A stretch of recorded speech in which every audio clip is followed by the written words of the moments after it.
আসসালামু আলাইকুম। সংবাদে আপনাদের সবাইকে স্বাগত জানাচ্ছি। আমি ফিরোজ তোহা। শুরুতেই আরবে কেবলস সংবাদ শিরোনাম। বাংলাদেশের সর্বশেষ গুরুত্বপূর্ণ আপডেট সংবাদে আপনাকে স্বাগত। শুরুতেই সংবাদ শিরোনাম, পরে বিস্তারিত।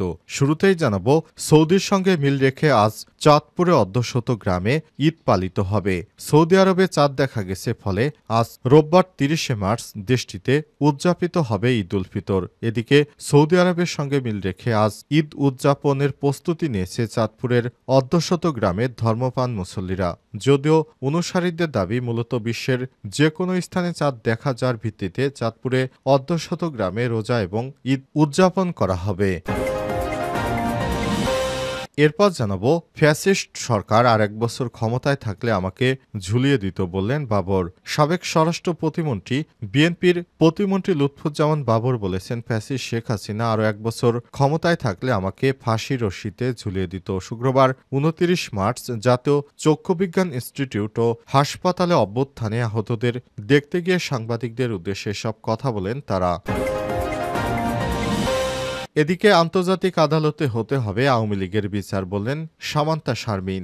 জাতীয় নাগরিক পার্টি এনসিপির কেন্দ্রীয় জ্যেষ্ঠ যুগ্ম আহ্বায়ক সামান্তা শারমিন বলেছেন, আওয়ামী লীগ একটি ফ্যাসিস্ট ও গণবিরোধী দক্ষিণ এশিয়ার সবচেয়ে বড় সন্ত্রাসী দল। এই দলের বিচার আন্তর্জাতিক আদালতে হতে হবে। আন্তর্জাতিক আদালতে আওয়ামী লীগের বিচার না হওয়া পর্যন্ত দেশে রাজনৈতিক সুষ্ঠু পরিবেশ ফিরে আসবে না। এবারে জানাবো, ছাত্রদলের নেতাকর্মীদের উপর আওয়ামী লীগের হামলা, আহত ৭। পিরোজপুরের কাউখালীতে স্বেচ্ছাসেবক দলের কেন্দ্রীয় কমিটির যুগ্ম সাধারণ সম্পাদক মোহাম্মদ জসিমউদ্দিন এর ঈদের শুভেচ্ছা পোস্টার লাগানোর সময় ওই নেতার অনুসারী ছাত্রদলের নেতাকর্মীদের উপর আওয়ামী লীগের নেতাকর্মীরা ব্যাপক হামলা চালিয়েছে। জানাবো, প্রয়োজনে রাজপথে নামার হুঁশিয়ারি দিলেন মির্জা ফখরুল।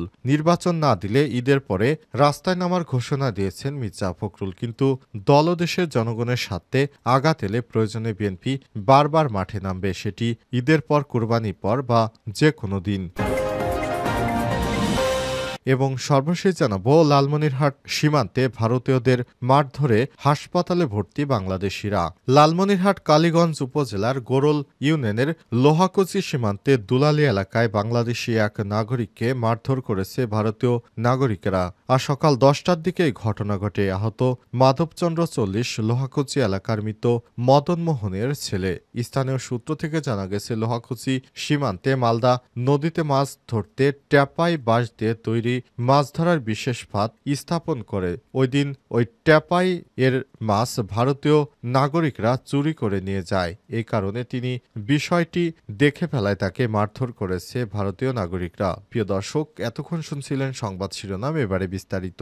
তবে তার আগে বন্ধুরা, অনুরোধ থাকবে সংবাদটিতে একটি লাইক দিন। এই চ্যানেলে আপনি নতুন হয়ে থাকলে আমাদের সংবাদটি দেখতে দেখতে চ্যানেলটি সাবস্ক্রাইব করে রাখুন। কমেন্ট করে বন্ধুরা আপনার মূল্যবান মতামত জানিয়ে দিন আপনি বিশ্বের কোন দেশ থেকে বা বাংলাদেশের কোন স্থান থেকে আমাদের সংবাদটি দেখছেন এবং শুনছেন। আর বন্ধুরা, এই সংবাদটি আপনার সোশ্যাল মিডিয়া ফেসবুকে শেয়ার করে দিন, যাতে করে বন্ধুরাও এই লেটেস্ট আপডেট সংবাদগুলো সবার আগে জানতে এবং দেখতে পারে। এবারে বিস্তারিত। সৌদির সঙ্গে মিল রেখে চাঁদপুরে অর্ধশত গ্রামে আজ ঈদ। সৌদি আরবে চাঁদ দেখা গেছে, ফলে রোববার ৩০শে মার্চ দেশটিতে উদযাপিত হবে ঈদ উল ফিতর। এদিকে সৌদি আরবের সঙ্গে মিল রেখে আজ ঈদ উদযাপনের প্রস্তুতি নিয়েছে চাঁদপুরের অর্ধশত গ্রামের ধর্মপ্রাণ মুসল্লিরা। যদিও অনুসারীদের দাবি, মূলত বিশ্বের যে কোনো স্থানে চাঁদ দেখা যাওয়ার ভিত্তিতে চাঁদপুরে অর্ধশত গ্রামে রোজা এবং ঈদ উল ফিতর উদযাপিত করা হবে। বিষয়টি নিশ্চিত করেছেন ঐতিহাসিক সাদ্রা দরবার শরীফের পীর মাওলানা আরিফ চৌধুরী। সাদ্রা দরবার শরীফের পীর মাওলানা আরিফ চৌধুরী জানান, পৃথিবীর যে কোনো প্রান্তে চাঁদ দেখা গেলে তার উপর নির্ভর করে আমরা রোজা ও ঈদ পালন করি। আগাম ঈদ উদযাপন করা গ্রামগুলো হল হাজীগঞ্জ উপজেলা সাদ্রা, সমেশপুর, অলিপুর, বলাখাল, মনিহার, পোতাপুর, বাসারা, ফরিদগঞ্জ উপজেলা লক্ষ্মীপুর, কামতা, গল্লাক, ভুলচো, সোনাচো, উভারামপুর, উটতলী, মুন্সিরহাট, কাইতারা, মুলাপাড়া, বদরপুর, আইটপাড়া সুরঙ্গ চাইল বালিথোবা পাইকপাড়া নূরপুর সাচন মেঘ সোল্লা হাসা গোবিন্দপুর মতলব উপজেলার দশানী মোহনপুর পচানী এবং কচুয়া ও শাহরাস্তি উপজেলা বেশ কয়েকটি গ্রাম।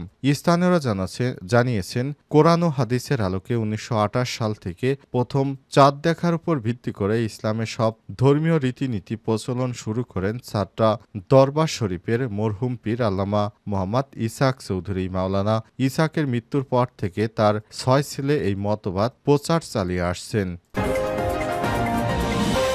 ফ্যাসিস্ট সরকার আর এক বছর থাকলে আমাকে ঝুলিয়ে দিত বললেন বাবর। সাবেক স্বরাষ্ট্র প্রতিমন্ত্রী লুৎফুজ্জামান বাবর বলেছেন, ফ্যাসিস্ট শেখ হাসিনা সরকার আরও এক বছর ক্ষমতায় থাকলে আমাকে ঝুলিয়ে দিত। শুক্রবার ২৯শে মার্চ জাতীয় চক্ষুবিজ্ঞান ইনস্টিটিউট ও হাসপাতালে অভ্যুত্থানে আহতদের দেখতে গিয়ে সাংবাদিকদের উদ্দেশ্যে এসব কথা বলেন বাবর। সাবেক স্বরাষ্ট্র প্রতিমন্ত্রী বলেছেন, দেশ ফ্যাসিবাদ মুক্ত করতে ছাত্রদের ভূমিকা ছিল অসাধারণ, তবে এখানে কারো একার কৃতিত্ব দেয়া ঠিক হবে না। লুৎফুজ্জামান বাবর বলেছেন, অভ্যুত্থানে যারা আহত হয়েছেন তাদের সুচিকিৎসা দেওয়া আমাদের দায়িত্ব। তিনি বলেন, ১৭ বছর কারাগারে থাকার পর যে আমি এখানে আসছি তা কল্পনাও করতে পারিনি। দীর্ঘ ১৬ জানুয়ারি মুক্তি পান লুৎফুজ্জামান বাবর। এর আগে ১৪ জানুয়ারি চট্টগ্রামে আলোচিত ১০টা অস্ত্র মামলার চোরাচালানের ঘটনায় অস্ত্র আইনে করা পৃথক মামলায় যাবজ্জীবন কারাদণ্ডের রায় হয় বাবরের। এরপর ৫ই আগস্ট ছাত্র জনতার আন্দোলনের মুখে শেখ হাসিনা পালিয়ে যাবার পর তিনি বিভিন্ন মামলায় একে একে মুক্ত পাওয়ার পর জেলখানা থেকে বেরিয়ে এসেছেন। জানা গেছে, লুৎফুজ্জামান বাবর বিএনপির একজন প্রভাবশালী প্রতিমন্ত্রী ছিলেন। তখন তিনি স্বরাষ্ট্র প্রতিমন্ত্রীর দায়িত্ব পালন করছিলেন। বাংলাদেশের ১০ ট্রাক অস্ত্র এসেছিল বিদেশ থেকে। চট্টগ্রামে এই অস্ত্রগুলো চালান জব্দ করে সেনাবাহিনীর সদস্যরা। সেই অস্ত্র মামলায় মূলত বাবরকে যাবজ্জীবন কারাদণ্ড দেওয়া হয়েছিল। লুৎফুজ্জামান বাবরকে আরেক বছর সময় পেলে ফ্যাসিবাদী শেখ হাসিনা সরকার ফাঁসিতে ঝুলিয়ে দিত, এমনটাই তিনি গতকালও জানিয়েছেন, আজও আবার পুনরায় ব্যক্ত করলেন। তিনি জানান, তাকে শেখ হাসিনা সরকারের নির্দেশে ফাঁসিতে ঝুলিয়ে মারার হয়তো আরেক বছরের মধ্যেই সেটি কার্যকর করে দিতেন। তাই শিক্ষার্থী যারা আহত হয়েছে তাদেরকে বিএনপির পক্ষ থেকে তাদের চিকিৎসা সহ বিভিন্ন আর্থিক সুযোগ সুবিধা দেয়া বিএনপির দায়িত্ব বলে মনে করেন লুৎফুজ্জামান বাবর। তিনি আরো বলেছেন, ৫ই আগস্টে বিপ্লবের মাধ্যমে শেখ হাসিনা ফ্যাসিস্ট পালিয়ে যেতে বাধ্য হয়েছে। তাকে যদি দেশ থেকে পালাতে বাধ্য করতে গিয়ে যারা আহত হয়েছেন তারা সবাই হচ্ছে এদেশের জাতীয় বীর, তাদেরকে অবশ্যই আমাদের দেখে রাখতে হবে বলেও জানান বাবর। আন্তর্জাতিক আদালতে হতে হবে আওয়ামী লীগের বিচার বললেন সামান্তা শারমিন। জাতীয় নাগরিক পার্টি এনসিপির কেন্দ্রীয় জ্যেষ্ঠ আহ্বায়ক সামান্তা শারমিন বলেছেন, আওয়ামী লীগ একটি ফ্যাসিস্ট রাজনৈতিক এবং গণবিরোধী দক্ষিণ এশিয়ার সবচেয়ে বড় সন্ত্রাসী দল। তাদের বিচার বাংলাদেশে হতে হবে। তারা যেভাবে বাংলাদেশে গণহত্যা করেছে তাদের বিচার না হলে দেশে কলঙ্কমুক্ত হবে না। দেশকে কলঙ্কমুক্ত করতে হলে অবশ্যই আওয়ামী লীগের বিচার নিশ্চিত করতে হবে। এ সময় তিনি আরো বলেছেন, বাংলাদেশে যেভাবে আওয়ামী লীগ ১৬-১৭ বছর ফ্যাসিবাদ কায়েম করেছে তাদের ভিত্তি ছিল অনেক গভীরে। ছাত্র জনতা জীবনের বিনিময়ে এই স্বৈরাচারী শেখ হাসিনাকে বাংলাদেশ ছেড়ে পালাতে বাধ্য করেছে, কিন্তু যাওয়ার আগে তিনি যেভাবে গণহত্যা করে গেছেন, প্রায় ২,০০০-এর উপরে মানুষকে হত্যা করেছে, ১০,০০০-এর উপরে মানুষ আহত হয়েছে। এর পুরো দায় শেখ হাসিনার, পুরো দায় আওয়ামী লীগের দলের। এদের বিচার আন্তর্জাতিকভাবে করতে হবে। বাংলাদেশ সহ বিশ্বের সব দেশের সঙ্গে সহযোগিতাপূর্ণ সম্পর্ক রেখে এদেরকে আন্তর্জাতিকভাবে বিচারের আওতায় আনতে হবে। তা না হলে ভবিষ্যতে আবারও এইভাবে ফ্যাসিবাদ মাথা চাড়া দিয়ে উঠবে। এ সময় সামান্তা শারমিন আরো বলেছেন, আমাদের ফ্যাসিবাদ বিরোধী রাজনৈতিক দলগুলো ঐক্য ছিল ৫ই আগস্টের আগে, কিন্তু ৫ই আগস্টের পর একটি বিশেষ গোষ্ঠী বলছে দেশে চাঁদাবাজি এবং ত্রাসের রাজনীতি কায়েম শুরু করেছে। তারা বিগত ১৫ বছর তাদের খুঁজে পাওয়া যায়নি। তারা এখন বড় বড় কথা বলছে। তাদের দেখছি এলাকায় চাঁদাবাজি ও ত্রাসের সঞ্চার করতে, কিন্তু এই ছাত্র জনতা ঘোষণা দিতে চায় দেশে লুটপাট সন্ত্রাস আর মেনে নেওয়া হবে না। সবাই এনসিপির কেন্দ্রীয় যুগ্ম আহ্বায়ক মাহবুব আলম, ঢাকা মহানগর দক্ষিণের সদস্য হাসান মাহমুদ, চরফ্যাশন উপজেলা বৈষম্য বিরোধী ছাত্র আন্দোলনের সমন্বয়ক ওহিদ ফয়সাল প্রমুখ উপস্থিত ছিলেন।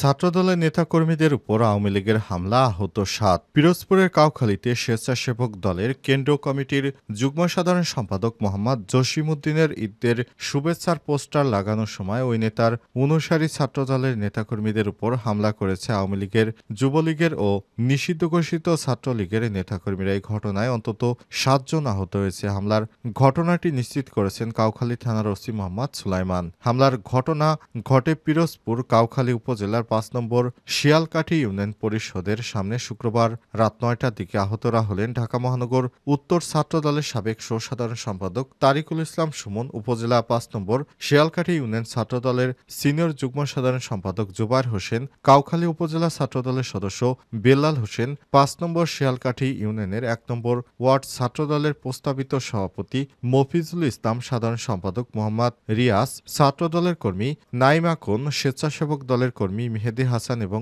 অটোরিকশা চালক কাউসার হোসেন। স্থানীয় সূত্র থেকে জানা গেছে, কাউখালী কেন্দ্রীয় স্বেচ্ছাসেবক দলের নেতাদের পোস্টার লাগানোর সময় উপজেলা ছাত্র দলের নেতাকর্মীদের উপর ছাত্রলীগের নেতাকর্মীরা হামলা চালায়। খবর পেয়ে পুলিশ ঘটনাস্থলে গিয়ে আহতদের উদ্ধার করে পিরোজপুর জেলা হাসপাতালে পাঠায়। আহত ঢাকা মহানগর উত্তর ছাত্র দলের সাবেক সাধারণ সম্পাদক তারিকুল ইসলাম বলেছেন, আমরা রাত ৯টার দিকে কাউখালী উপজেলার ৫ নম্বর শিয়ালকাঠি ইউনিয়ন পরিষদের সামনে দেয়ালে স্বেচ্ছাসেবক দলের কেন্দ্র কমিটির যুগ্ম সাধারণ সম্পাদক মোহাম্মদ জসিমউদ্দিন ভাইয়ের ঈদ শুভেচ্ছার পোস্টার লাগিয়েছিলাম। সে সময় কাউখালী উপজেলা আওয়ামী লীগের সদস্য ও শিয়ালকাঠি ইউনিয়ন পরিষদের সাবেক সাধারণ সম্পাদক সিদ্দিক গাজীর নেতৃত্বে ঢাকার খিলগাঁও উপজেলা ৩ নম্বর ওয়ার্ড যুবলীগের সহসভাপতি রহমত রাবি ও কাউখালী উপজেলা ছাত্রলীগের সাবেক সভাপতি রাসেল বাড়ি, কাউখালী উপজেলা ছাত্রলীগের সভাপতি শামীম, আওয়ামী লীগ কর্মী রফিকুল ইসলাম সহ বেশ কয়েকজন দেশীয় অস্ত্র নিয়ে বিএনপির নেতাকর্মীদের উপর ব্যাপক হামলা করে। এই হামলায় বিএনপির ৭ নেতাকর্মী গুরুতর আহত হয়েছে।